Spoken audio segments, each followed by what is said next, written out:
Social media is supposed to be a way to share your life with the people who care about you. A way to post a holiday photo, a birthday video, a song you like. For most people, it is harmless. For most people, it is just noise on a screen. The worst that can happen is that you embarrass yourself in front of your friends. But for the 6 young men in this case, social media became the weapon that ended their freedom. Every video they uploaded, every cache flash, every track they recorded, every clip of them holding firearms, all of it was being collected, filed, and turned into evidence by the police. These were not careful criminals. These were young men who could not stop showing off, who genuinely believed that posting their crimes online made them untouchable. Today we are covering the South London gang who flashed their cash online and ended up handing the police everything they needed to put them all away. Section 1. The identity of the gang and their territory. Before we get into what these 6 young men did, you need to understand who they were and where they came from, because the name on its own tells you almost everything about the mindset of this group. They called themselves the Woolly-O Gang. The name is short for Woolwich, the area of southeast London where the gang was based. Woolwich sits in the Royal Borough of Greenwich, just south of the River Thames. It is a busy, working-class part of London, full of housing estates, transport links, shops and ordinary families. It is not a place most people would associate with organised crime. It is a place where most people are getting on with their lives, going to work, raising their kids and minding their own business.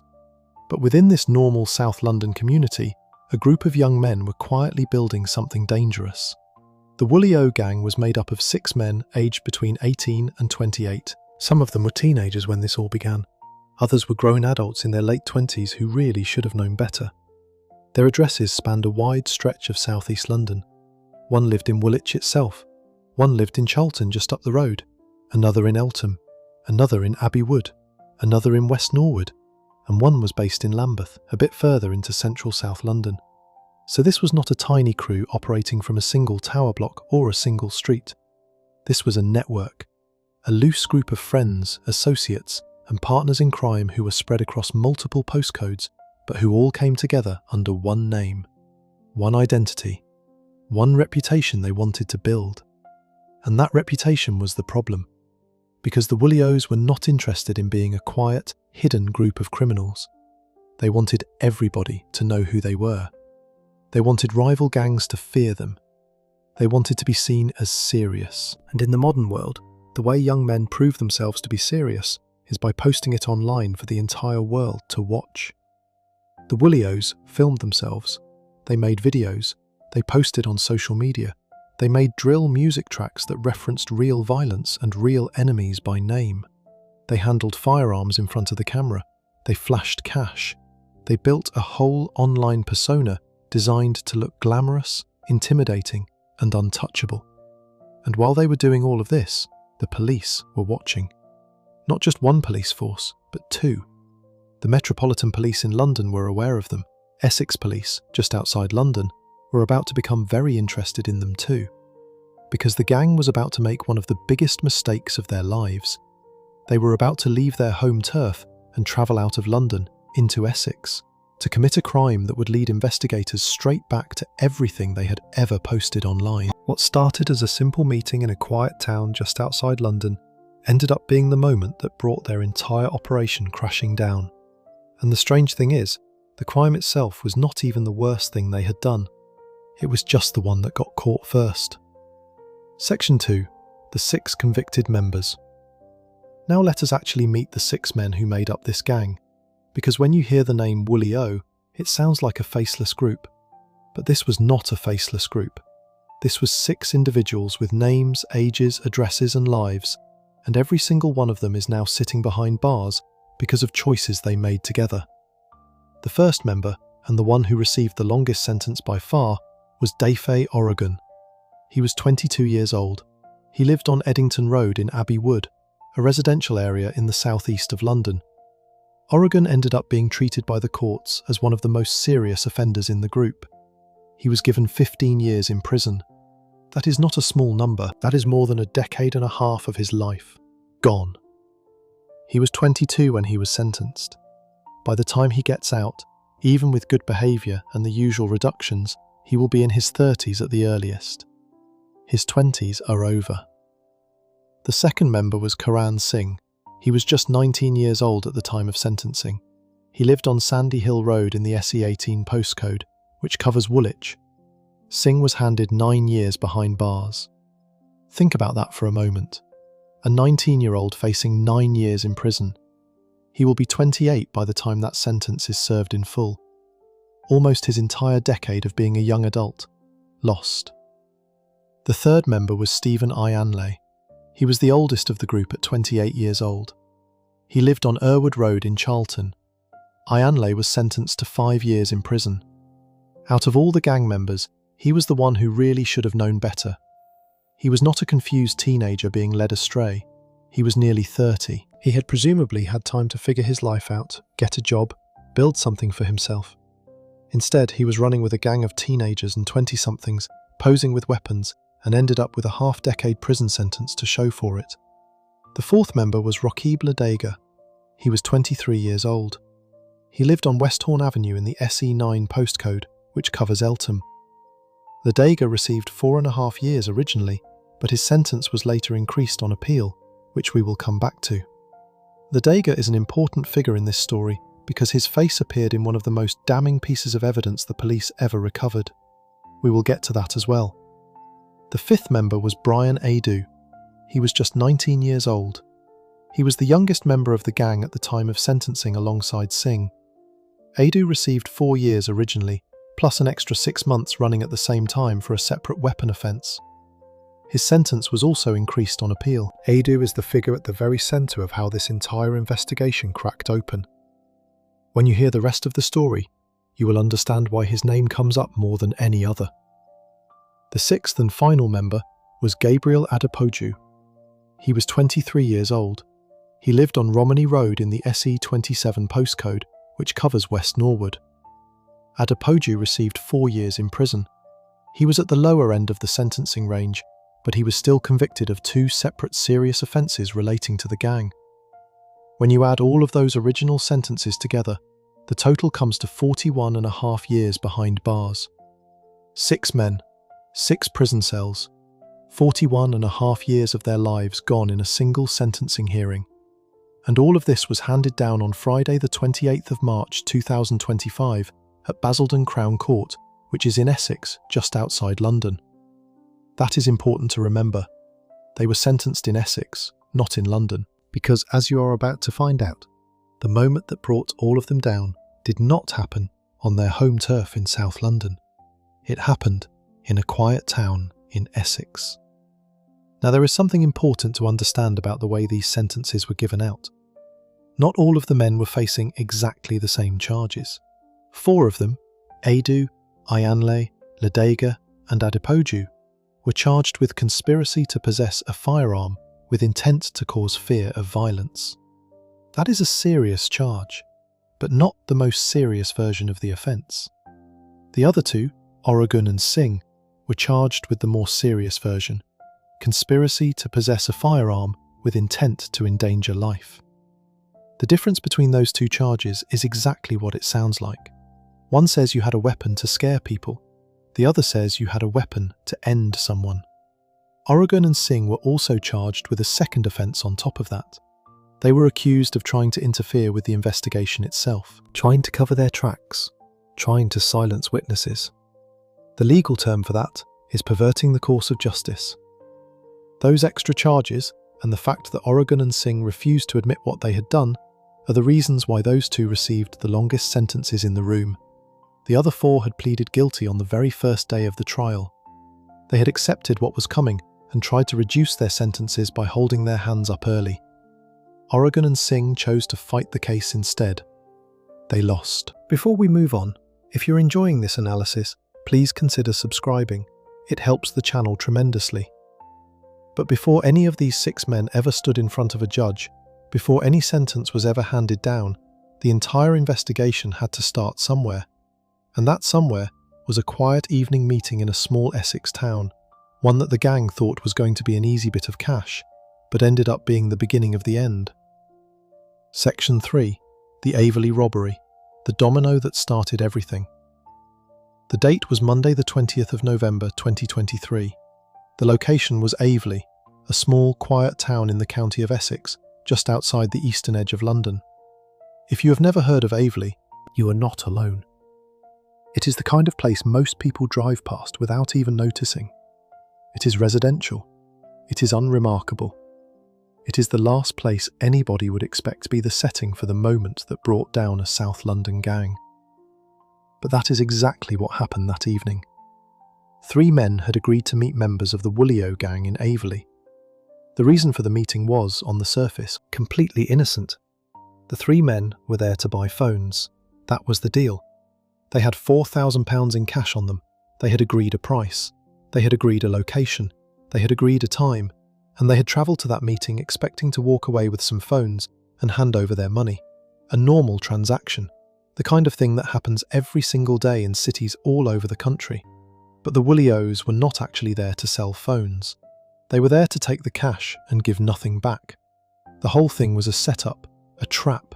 The phones were never going to change hands. The buyers had walked into an ambush. What happened next is the moment everything started to fall apart for the gang. The buyers were robbed. All £4,000 in cash was taken from them, and during the robbery, things turned violent. One of the gang members was holding a handgun, a real, working firearm. He used it to strike one of the victims. He physically hit the man with the weapon, and in that moment, something unexpected happened. The force of the impact, or maybe just the way the gun was being held, caused the loaded magazine to fall out of the weapon and hit the ground. For anyone who does not know firearms, the magazine is the part of the gun that holds the bullets. It clips into the bottom of the handgun and feeds rounds into the chamber. When that magazine fell out of the weapon and dropped onto the floor of the meeting spot, the gang did not realise what they had done. Or if they did realise, they did not have time to do anything about it. They had what they came for. They had the £4,000. They turned and they ran. They got away from the scene before the police could arrive. But they had left something behind that they should never have left behind. A loaded handgun magazine, sitting on the ground, full of bullets, with their fingerprints and their DNA potentially all over it. A piece of evidence that linked the robbery to a real, working, loaded firearm. Not a fake, not a replica, not a toy. A genuine handgun being used to threaten and assault a member of the public on the streets of an Essex town. The victims of the robbery called the police. Officers from Essex Police arrived at the scene. By the time they got there, the gang was long gone. But the magazine was not.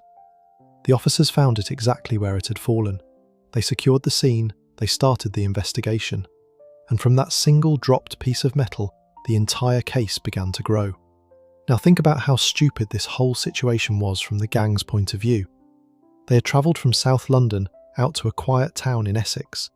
They had brought a real, loaded firearm with them. They had used it to commit a robbery for the relatively small sum of £4,000, which, split between multiple people, is not even a serious payday. They had assaulted somebody in the process, and in the chaos of that assault, they had dropped one of the most incriminating pieces of evidence you can possibly drop at a crime scene. £4,000. That is what they decided to do all of this for. £4,000 that they probably had to split between several of them. So each individual member of that crew probably walked away from that night with a few £100 each at most, and in exchange, they had handed Essex Police a working forensic link to a serious firearm offence. This is the part of the story that is genuinely hard to wrap your head around. Because the gang's entire identity was built around looking like serious players, their videos showed them flashing cash, handling weapons, acting untouchable. But the reality of their actual crime was small, sloppy, and amateur. It was the kind of mess-up you would expect from people who had no real experience and no real plan. They were playing characters they had seen in music videos, but they were not actually as smart or as careful as those characters pretended to be. It is one of the most basic rules in any serious crime. You do not leave evidence behind. You do not let your weapon come apart in your hands. You do not run from a scene without checking what you have dropped. The Woolios broke every single one of those rules in a single evening, in a town they did not know, while committing a robbery that was not even worth the risk in the first place.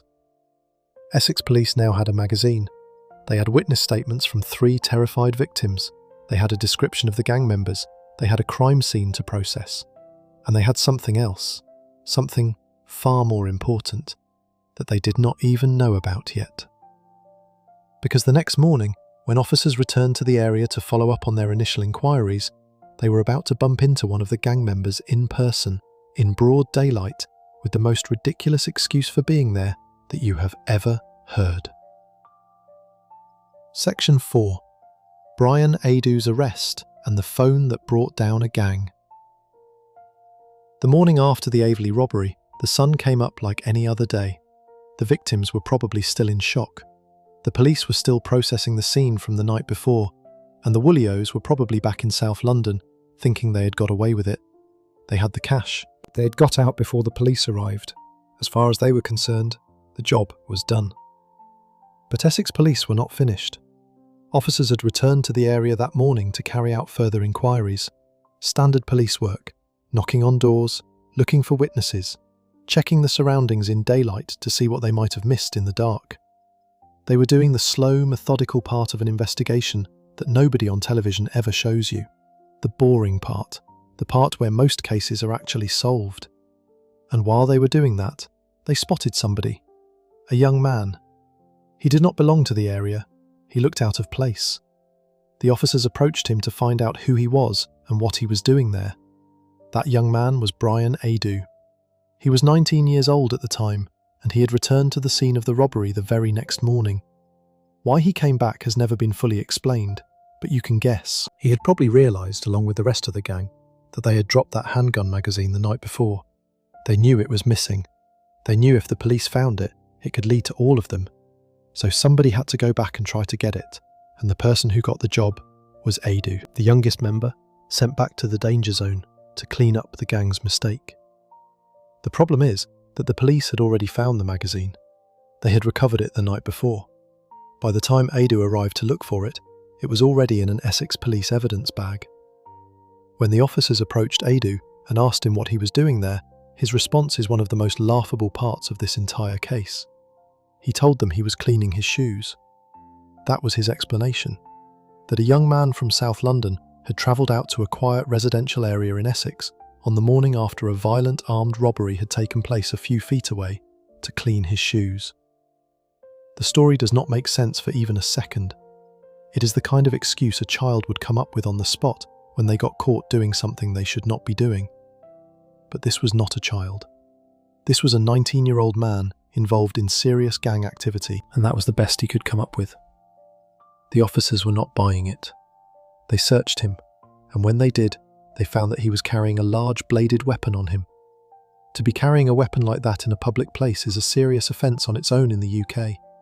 So Adu was arrested on the spot.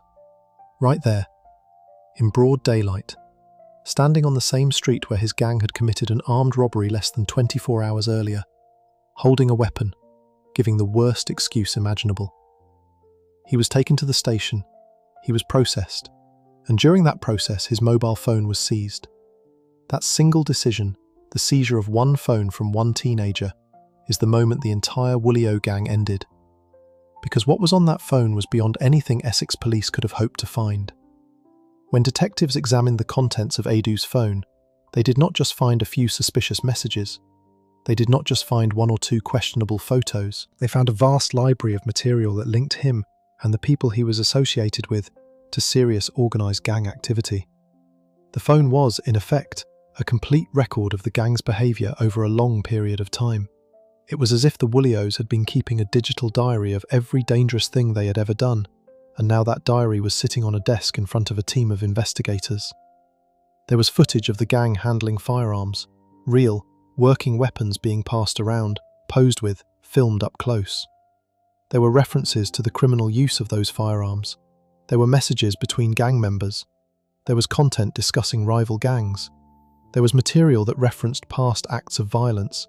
There was essentially everything a prosecution team could ever want, all in one place, on one device, recovered from one teenager. And the worst part, from the gang's point of view, is that this was not just evidence against Adu. This was evidence against everyone, because the videos showed multiple people. The messages were between multiple people. The content named other members. The phone was a master key that unlocked the entire group at once.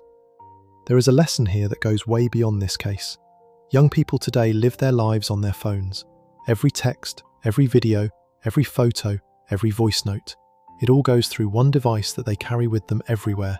And if that device gets into the wrong hands, in this case the hands of an experienced police investigator, your entire life can be opened up like a book. The Woolios had built their reputation by filming themselves. They thought it made them look powerful.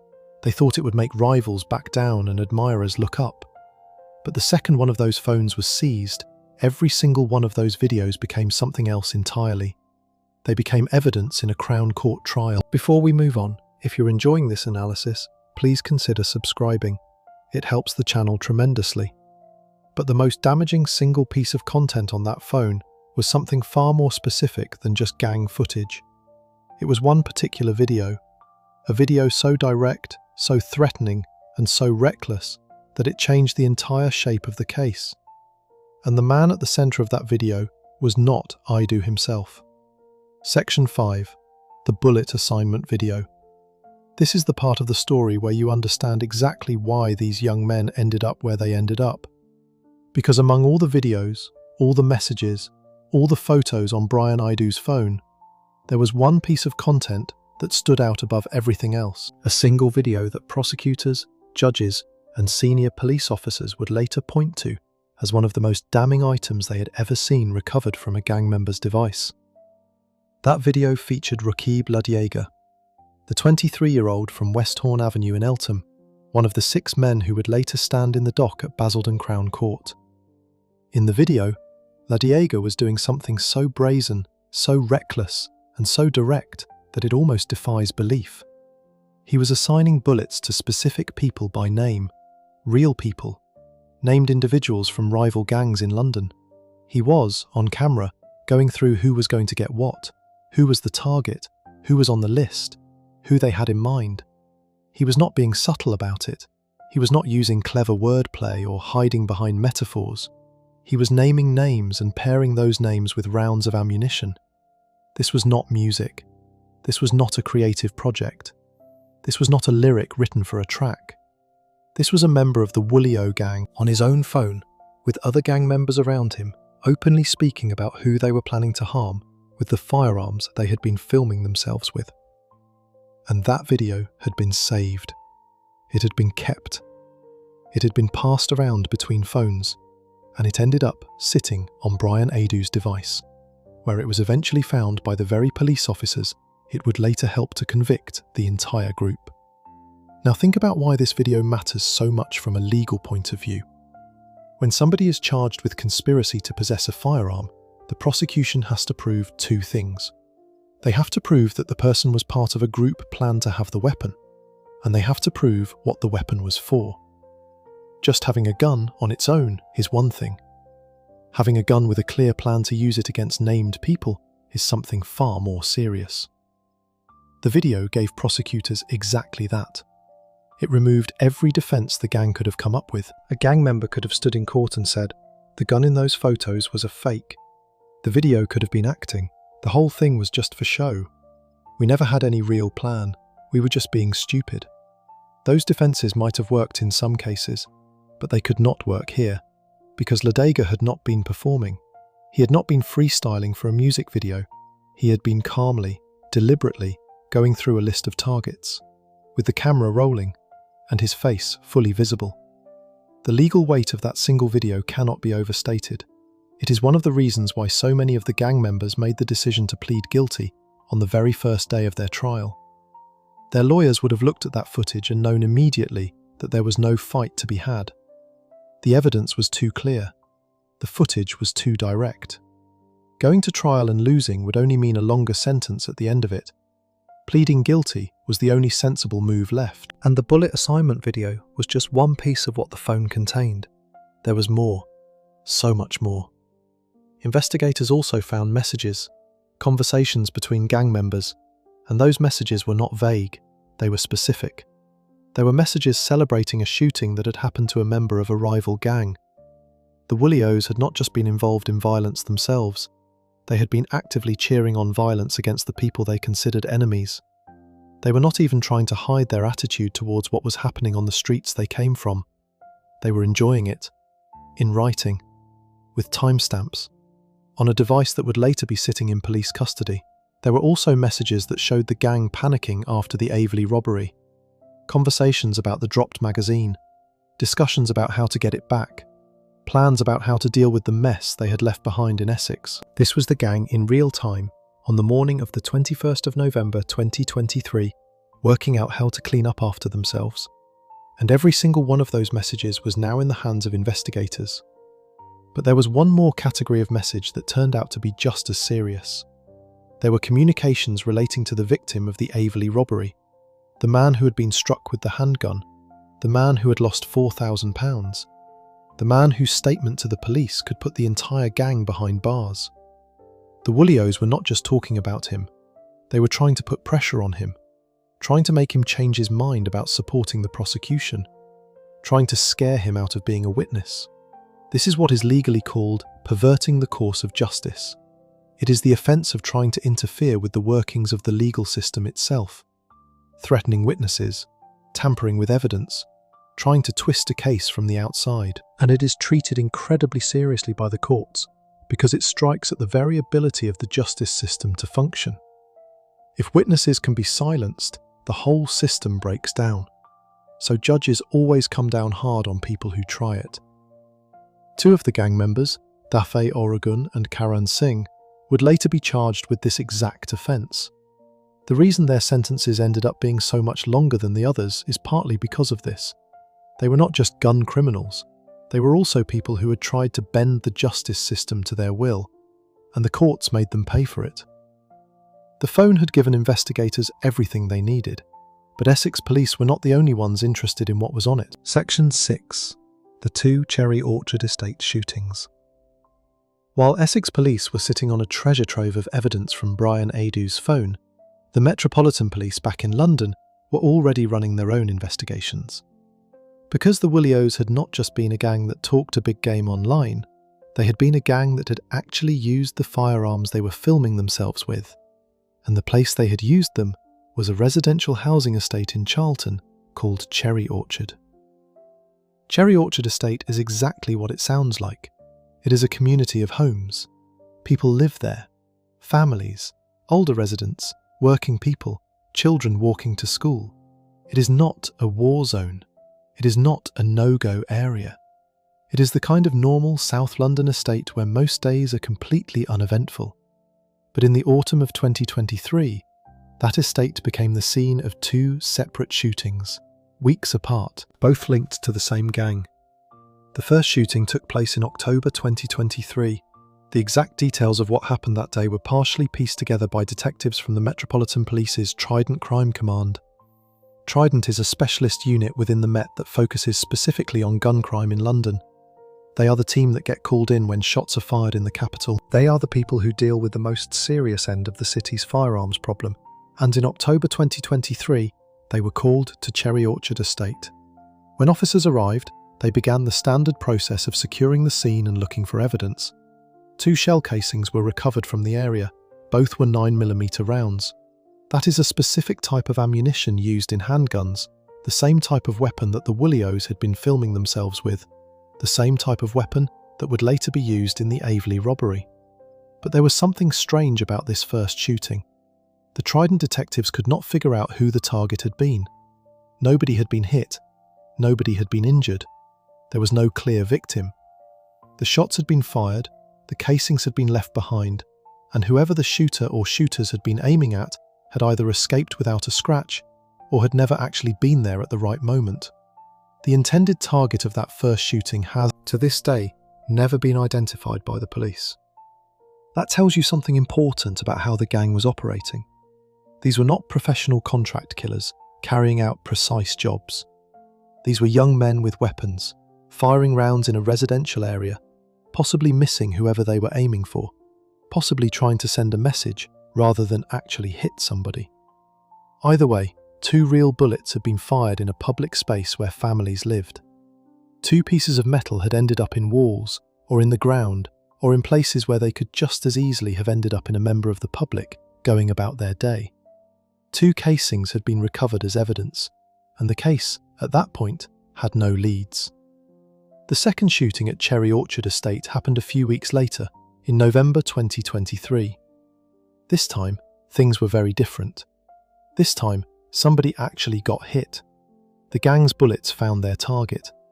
A man was shot. He survived, but he sustained an injury to his arm. The wound was not fatal. He was treated and he lived through it. But he had been shot in his own community, on an estate where he was supposed to be safe, and whoever had pulled the trigger had once again disappeared into the night. Both of these shootings landed on the desk of Trident detectives. They had two cases, weeks apart on the same estate, both involving handguns. The pattern was obvious to anybody looking at the timeline. This was not random, this was the same group of people, or at least the same circle of people, carrying out targeted attacks against rivals in their own area. But Trident did not have the evidence to bring charges against anyone yet. They had shell casings, they had a victim's account, they had probably had witness statements, although witnesses in gang-related cases are notoriously hard to come by because everybody is scared of what might happen to them if they speak up. What Trident did not have was a direct link between those two shootings and a specific person they could put in front of a judge. That is where Essex Police came in, because while Trident had two unsolved shooting cases sitting in their files, Essex Police had just seized a phone in Aveley that contained material relating to those exact same incidents. The content on Adu's phone did not just include the bullet assignment video and the gang footage, it also included evidence that connected the Woolios directly to the Cherry Orchard shootings. Suddenly, what had looked like three separate problems became one giant problem. The Aveley robbery in Essex, the October shooting at Cherry Orchard, the November shooting at Cherry Orchard. All three of them in the same set of cases, with the same group of people at the centre of them, and all three of them now connected by the contents of a single mobile phone seized from a 19-year-old who said he had only come back to the area to clean his shoes. This is the moment where the gang's entire strategy collapsed. Because they had been operating across multiple cases, across multiple police forces, across multiple jurisdictions, they had probably believed that the size of their operation, spread across so many incidents in so many places, would protect them, that no single investigation would ever be able to see the full picture, that the Met would deal with the Cherry Orchard shootings, Essex would deal with the Aveley robbery, and the two would never get joined up. Before we move on, if you're enjoying this analysis, please consider subscribing. It helps the channel tremendously. They were wrong. The two forces were about to start talking to each other, and what they would build together was the case that would put all six of them away. Section 7. The three parallel investigations and how they merged. To understand how the Woolio gang ended up being dismantled so completely, you need to understand something about how police investigations actually work in real life. They are not as fast or as dramatic as television makes them look. They are slow, they are patient, they are built on hours and hours of detective work, paperwork, phone analysis, witness interviews, and quiet conversations between different teams of officers. And in the case of the Woolios, the work that brought them down was being carried out by three separate teams in two separate police forces, all running at the same time without each one knowing the full picture. The first investigation had started in October 2023. That was the Metropolitan Police's Trident Crime Command, looking into the first shooting at Cherry Orchard Estate in Charlton. As we covered in the last section, that case began with two 9mm shell casings, no identified target, and very few leads to chase. Trident officers had opened a file, started gathering what they could, and waited for new information to come in. That investigation was sitting in the books, slow but ongoing. The second investigation began in November 2023, when the second Cherry Orchard shooting took place. A different victim, a different incident, a bullet wound to the arm. Trident now had two open cases on the same estate, both involving handguns, both presumably linked to gang activity in southeast London. They were probably already working under the assumption that these two shootings were connected to each other, even before they had any names to attach to them. The third investigation kicked off just days later. On the 20th of November 2023, the Aveley robbery happened. The next day, on the 21st, Brian Adu was arrested with that bladed weapon. His phone was seized. And Essex Police's Serious and Organised Crime Unit, known as SOCU for short, opened a major investigation into the Woolio gang. SOCU is the specialist team within Essex Police that handles the most serious cases of organised criminal activity in the county. They are the people who go after gangs, drug networks, and large-scale violent offenders, and they had just landed a big one. So now you have 3 live investigations: Trident with the October shooting, Trident with the November shooting, and Essex SOCU with the Aveley robbery. 3 teams, 2 forces, all looking at different pieces of what was, in reality, the same puzzle. Here is what would normally happen in a situation like that. Each team would work on their own case. They would build up their own files. They would chase their own leads. And if any of those cases ever got linked together, it would usually be because somebody, at some point, made a phone call to another team and asked the right question at the right time. In the worst version of police work, those phone calls never happen. Cases sit in different files, in different offices, with different officers, and the people behind them get away because nobody ever connected the dots. That did not happen here, and the reason it did not happen is because of what was found on Adu's phone. When SOCU detectives in Essex began going through the device, they realised very quickly that they were looking at evidence that went way beyond their own jurisdiction. The phone contained material that was directly relevant to gun crime in London. There were references to incidents on housing estates in Charlton. There was content that lined up with the timing and the location of the Cherry Orchard shootings. There were names. There were faces. There were links to a much bigger picture than just one armed robbery in an Essex town. So Essex Police picked up the phone. Not the seized phone, the actual phone in their office, and they called the Metropolitan Police. They got in touch with Trident. They started sharing what they had. And Trident, on their end, started sharing back what they knew about the Cherry Orchard cases. The 2 forces began to compare notes. The pieces started to fit. This process took months. Investigations of this size are not done in a weekend. There were forensic examinations of the phone. There were reviews of the magazine recovered at the Aveley scene. There were inquiries into the addresses of suspected gang members across South London. There were reviews of CCTV. There were interviews. There were arrests. The whole thing was slow, methodical, and exhaustive. And then, in March 2024, the decision was made to formally combine the 3 cases into a single joint investigation. From that point on, it was no longer Trident running their 2 cases separately, while Essex ran a 3rd one. It was one big investigation, run as a partnership with one shared goal: to take down the entire Woolio gang in one go. This kind of joint working between 2 different police forces is harder to do than it sounds. Police forces in the UK are organised by geographical area.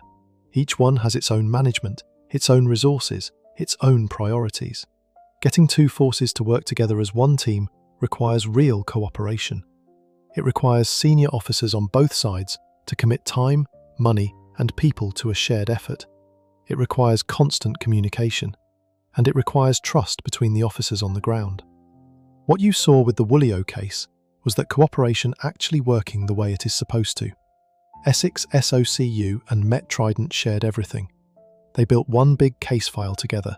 They identified all 6 suspects together, and eventually they brought charges against all 6 of them together.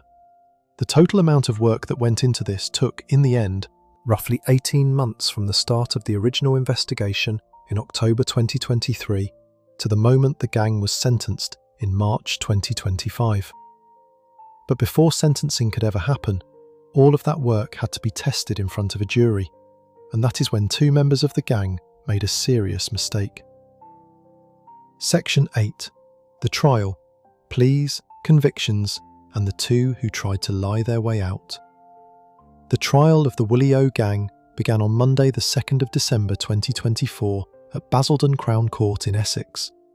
Crown Court is where serious criminal cases in the UK are heard.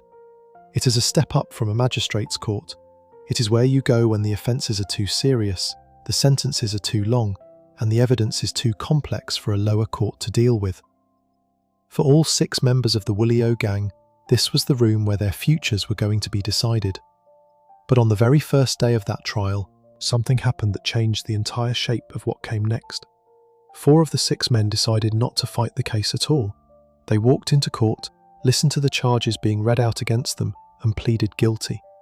The 4 who pleaded guilty on day 1 were Brian Adu, Stephen Ayanle, Roquib Ladega, and Gabriel Adepoju. Their lawyers had clearly looked at the evidence and given them a very simple piece of advice. The bullet assignment video was on the phone, the gang footage was on the phone, the messages were on the phone, the forensic link to the Aveley magazine was solid. The case against them was overwhelming.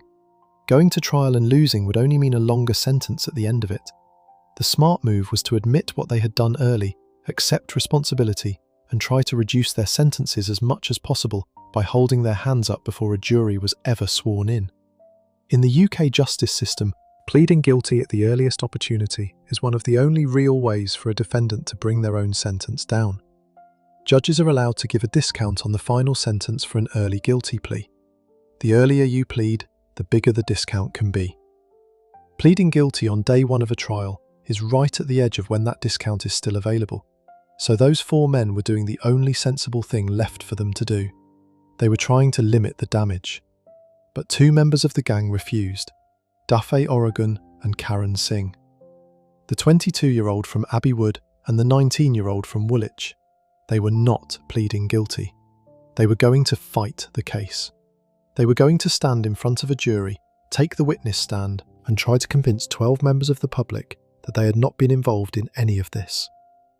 They were going to challenge the evidence. They were going to try to talk their way out of it. That decision was the worst one they could have made. The trial ran for 8 long weeks. 8 weeks of evidence being presented. 8 weeks of phone content being shown to the jury. 8 weeks of police officers giving testimony. 8 weeks of the detail of the Aveley robbery being walked through in front of the court. 8 weeks of the Cherry Orchard shootings being explained. And 8 weeks of the prosecution methodically dismantling every story Oregon and Singh tried to come up with. The senior investigating officer in the case was Detective Inspector Yoni Adler from Essex Police's Serious and Organised Crime Unit. He was the one leading the Essex side of the investigation, working hand in hand with the Met's Trident team. After the case was over, he made a public statement about what had happened in court. His exact words were that 2 of the defendants chose not to admit their guilt and challenge the evidence, making up stories about their involvement. That was the official, public summary of what Oregon and Singh had tried to do. They had made up stories. They had taken the stand and tried to lie their way out. The jury was not convinced. On Wednesday the 29th of January 2025, they returned their verdicts. Both Dafe Oregon and Karan Singh were found guilty. Not just on 1 charge, but on 2 each. They were both convicted of conspiracy to possess a firearm with intent to endanger life. That is the most serious version of that offence under UK law. It is several legal rungs above the version that the other 4 had pleaded guilty to. And on top of that, they were both also convicted of perverting the course of justice. That second charge is what we touched on earlier. It covers the messages and behaviour relating to the victim of the Aveley robbery. The pressure being put on him to back away from supporting the prosecution, the attempts to interfere with the case from the outside. The court found that Oregon and Singh had been involved in trying to obstruct the very justice system that was investigating them, and the dates of that offending stretched from the 19th of November 2023, just 1 day before the Aveley robbery, all the way through to the 15th of February 2024. That is nearly 3 months of trying to interfere with a live police investigation. 3 months of behaving as if they could simply make the case go away if they pushed hard enough. The jury saw it for what it was. The judge would later sentence them accordingly. The judge in the case was His Honour Judge Graham. Crown Court judges in England and Wales carry the title His Honour Judge or Her Honour Judge. They sit in the most serious cases. They have the power to hand down some of the longest prison sentences allowed under UK law, and H.H.J. Graham was the one who would eventually deliver the final outcome for all 6 members of the Woolly O gang. Before we move on, if you're enjoying this analysis, please consider subscribing. It helps the channel tremendously. But before he handed down the sentences, the court had to formally finalise the charges and confirm exactly what each man had been convicted of. And the breakdown of those charges, defendant by defendant, is the cleanest way to understand how the legal system carved up the responsibility within the gang. Section 9. The charges, broken down by defendant. The sentencing hearing took place on Friday the 28th of March 2025 at Basildon Crown Court. 6 men, 6 sets of charges, 6 different sentences. To really understand what happened in that courtroom, you need to look at each man one at a time, because the law treated them differently based on what they had done, what they had admitted, and how they had behaved during the investigation. Let us start with the man at the top of the list, Dafe Oregon, the 22-year-old from Eddington Road in Abbey Wood. The longest sentence in the entire case went to him. He was convicted of 2 separate offences.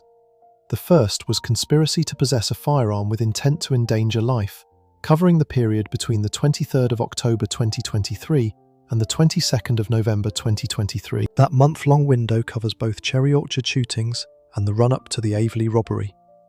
It is the period when the gang was at its most active. The second charge against Oregon was perverting the course of justice, covering the period between the 19th of November 2023 and the 15th of February 2024.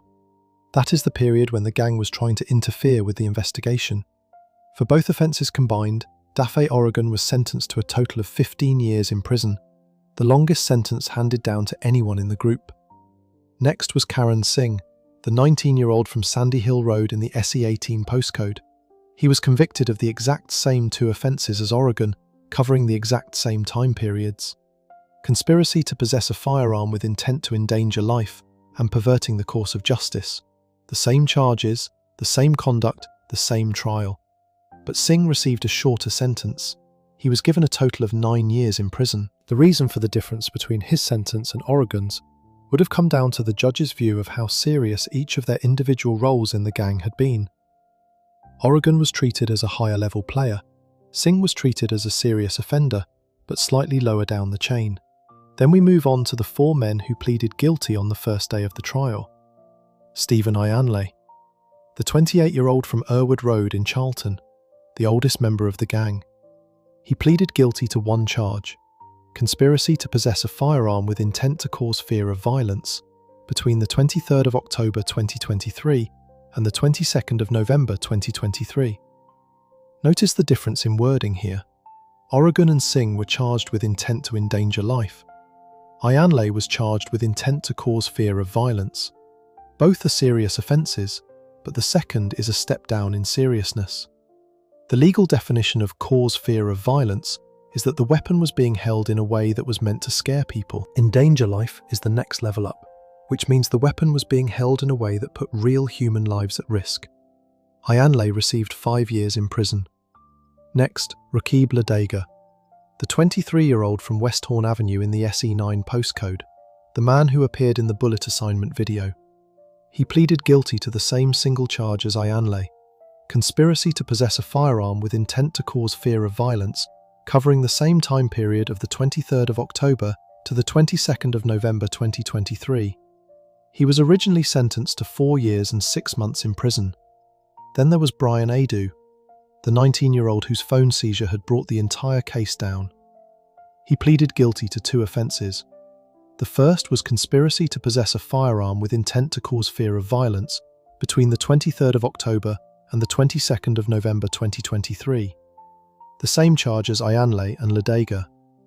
The second offence was a separate matter. Adu had previously also pleaded guilty to possession of a knife blade or sharp-pointed article in a public place.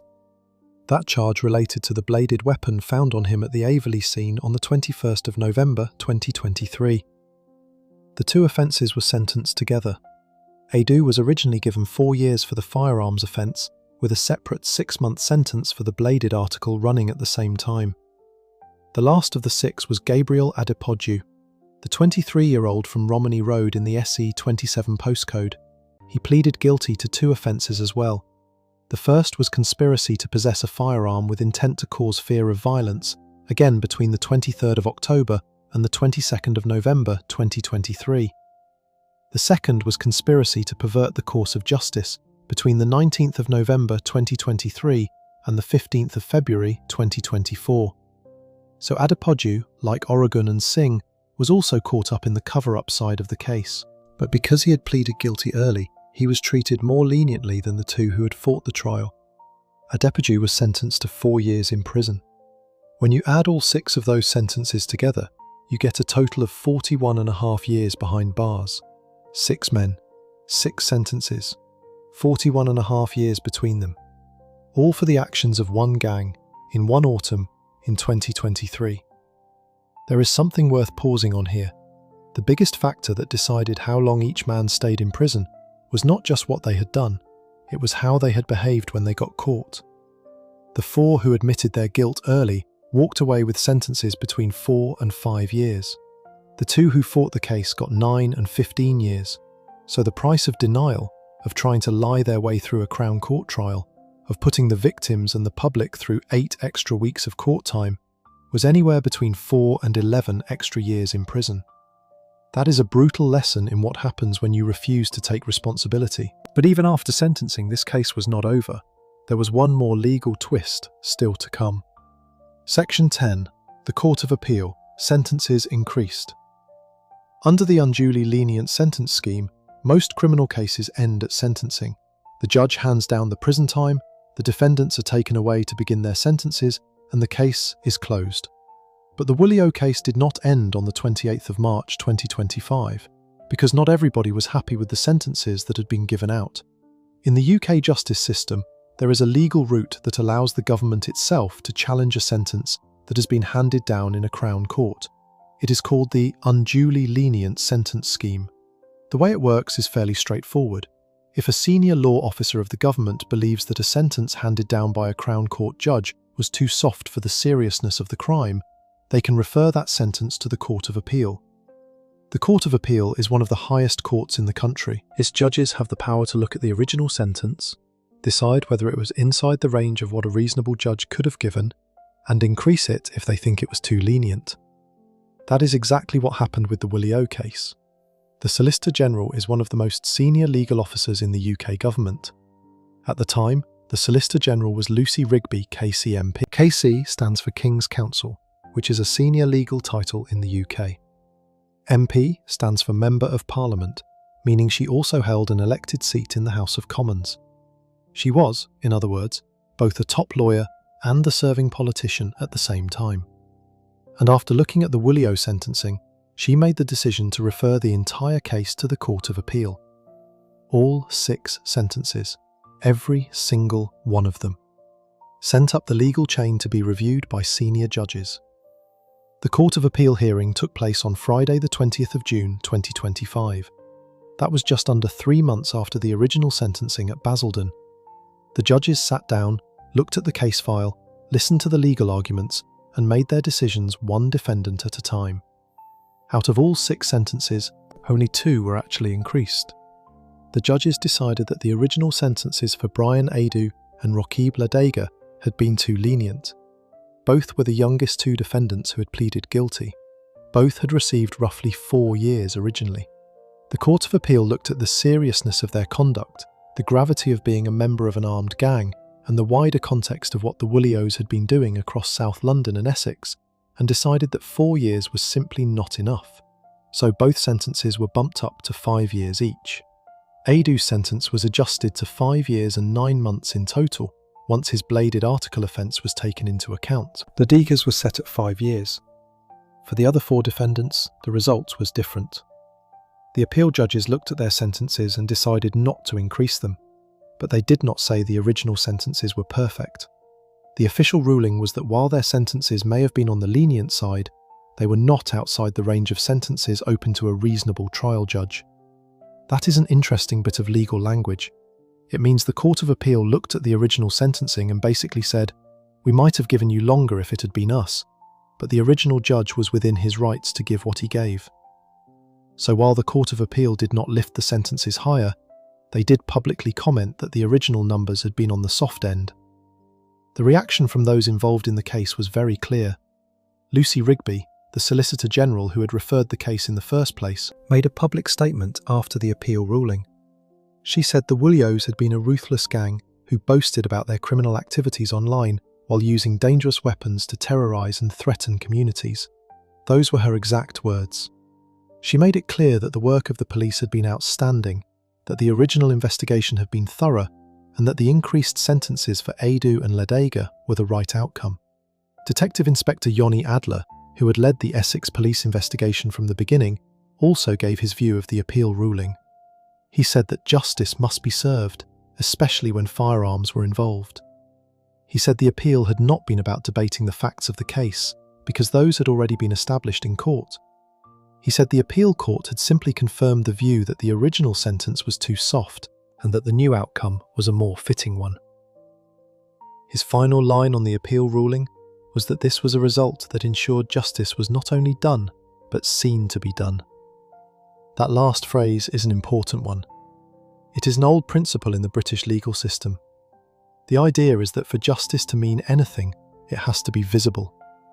The public has to be able to see that serious crime gets serious punishment. If sentences are too soft, the public loses faith in the system. If sentences are too harsh, the system becomes unfair. The Court of Appeal exists, in part, to make sure that balance is kept. And in the Woolio case, the appeal judges decided that the balance had tipped a little too far towards lenience for two of the defendants, and they corrected it. So this is where the case ends. 6 men, all of them in prison. 2 of them serving sentences that were increased on appeal. All of them serving real time for what they had done across 2 areas of England. The boys who had been filming themselves with weapons, posting to social media, and trying to look untouchable, were now sitting in prison cells with nothing to show for it but a criminal record and years of their lives gone. The lifestyle they had tried to glamorize had, in the end, caught up with every single one of them. If you enjoyed this breakdown, make sure to subscribe. Thanks for watching, and I'll see you in the next one.